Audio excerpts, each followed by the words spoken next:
The Untold Story: How Personal History Shapes Black Women's Entrepreneurial Journey. Good evening, everyone. I'm truly honored to be here with you today. Recently, I had the extraordinary privilege of interviewing Jaela Walker, a visionary whose work has been transforming how we understand the intersection of personal identity and entrepreneurship for Black women. Jaela isn't just a thought leader, she's a healer, a bridge builder who's creating pathways where others see only walls.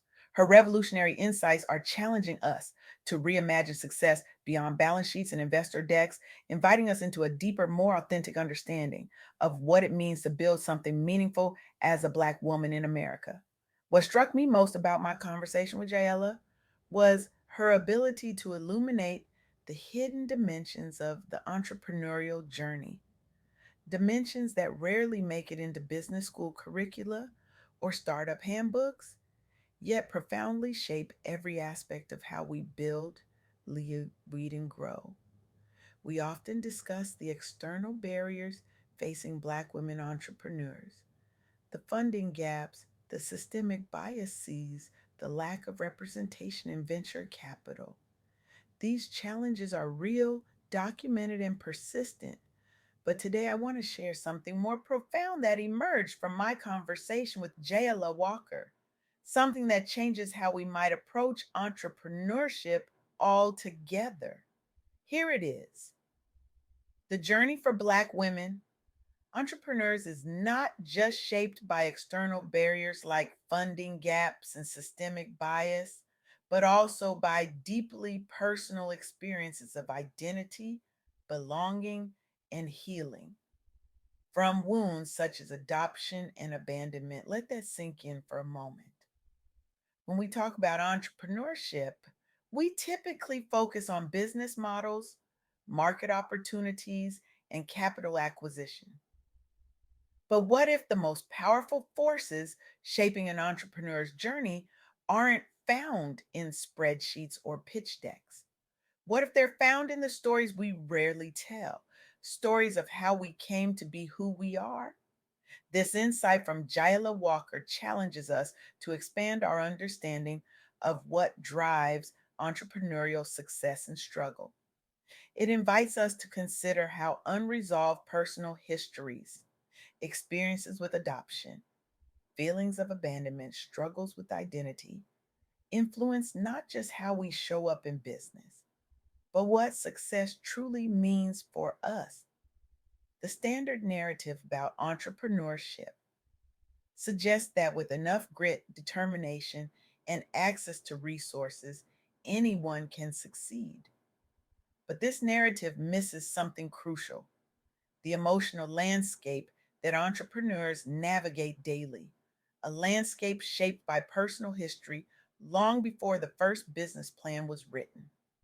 Let me share three key insights from my conversation with Jaela that illuminate this hidden dimension of entrepreneurship. First, personal history matters. The emotional journey of Black professionals, including experiences with adoption, abandonment, or identity struggles, is inseparable from their entrepreneurial path. These aren't separate compartments of life, they're interwoven threads of the same fabric.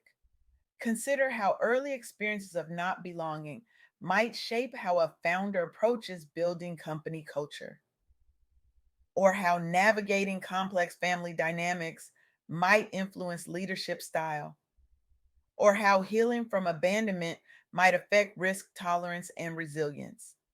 Recognizing and addressing these internal narratives isn't just nice to have, it's critical for authentic leadership. As Jaela pointed out during our conversation, when we pretend these dimensions don't exist, we create a false separation between who we are and what we build. Second, while systemic barriers persist, progress is real. Black women still face significant challenges accessing capital and support. Black owned businesses continue to be approved for loans at rates below national averages. But there has been steady growth in women's entrepreneurship worldwide, and tangible gains when communities invest in our success.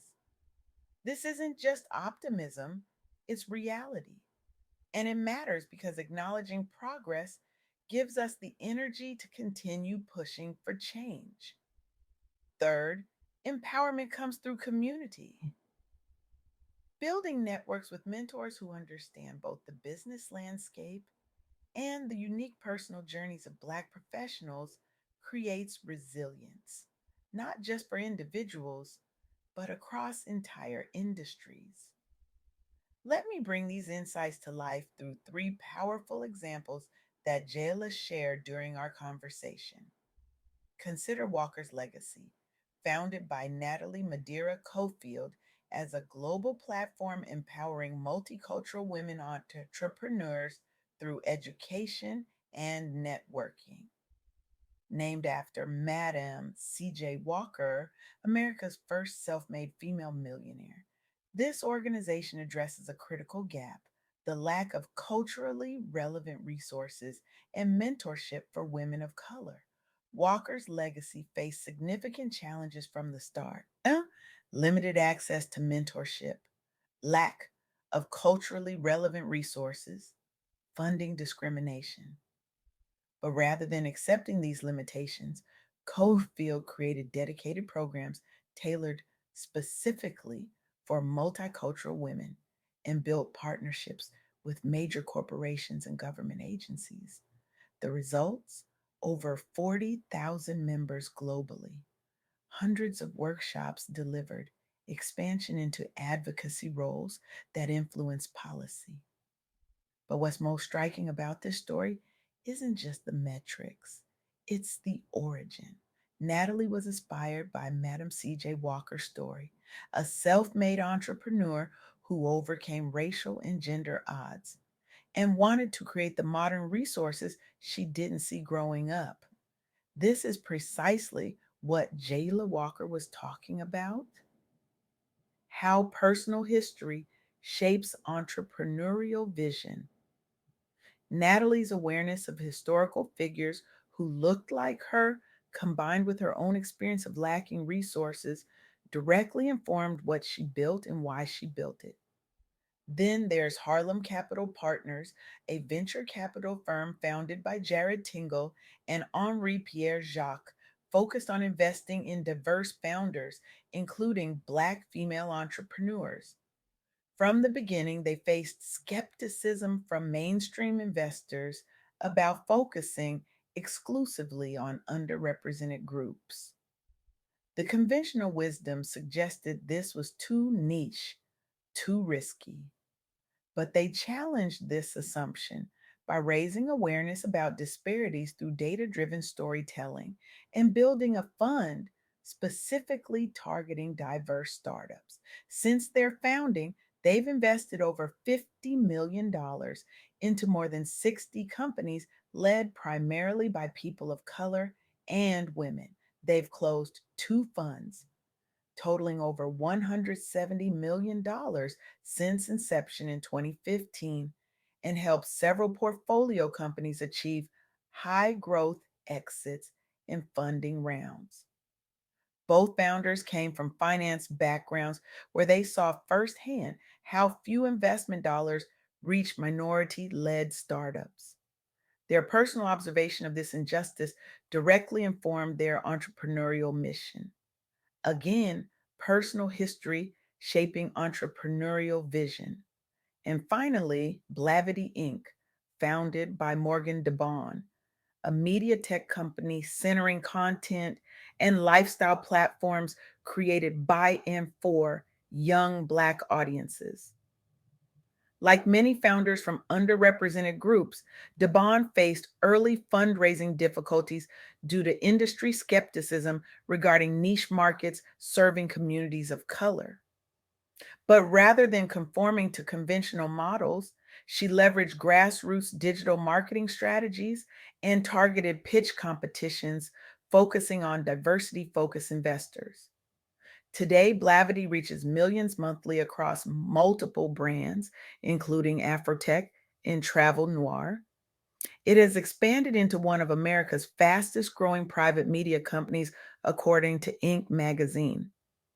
What's particularly relevant about Devon's story is that she left her corporate job after noticing mainstream media ignored stories relevant to her own experience as a young Black woman. Her personal frustration with not seeing herself represented became the catalyst for building a platform where others could find belonging. These three examples illustrate something profound. Entrepreneurship isn't just about identifying market opportunities, it's about addressing gaps that we've personally experienced. It's about healing wounds, not just for ourselves, but for communities. It's about creating the resources we wish we'd had. This brings me back to Jaela Walker's core insight.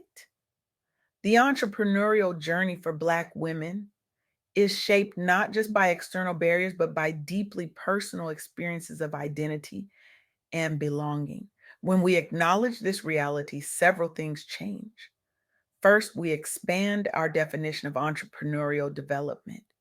It's not just about business skills and capital, it's about emotional intelligence, identity work, and healing.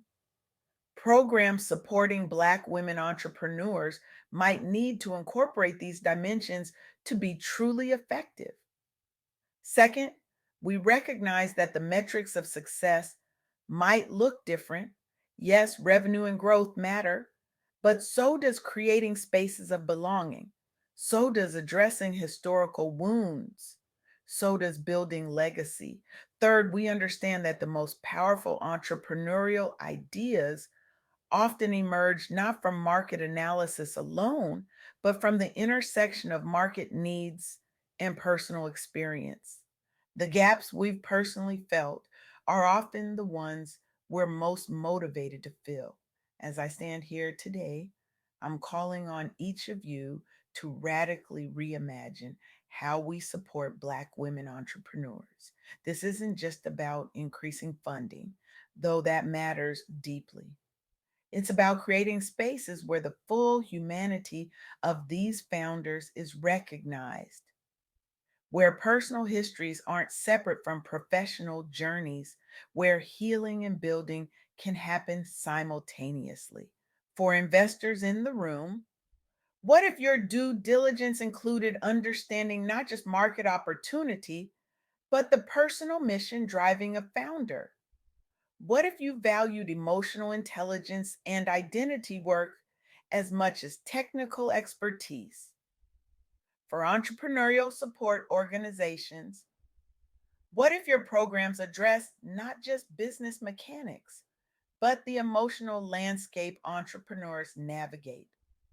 What if you created space for conversations about belonging, identity, and healing alongside pitching and marketing?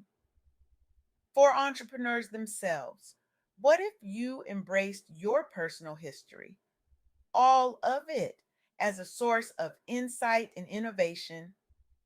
What if the wounds you've experienced became windows into new possibilities? The revolution in entrepreneurship won't come just from changing who gets funded.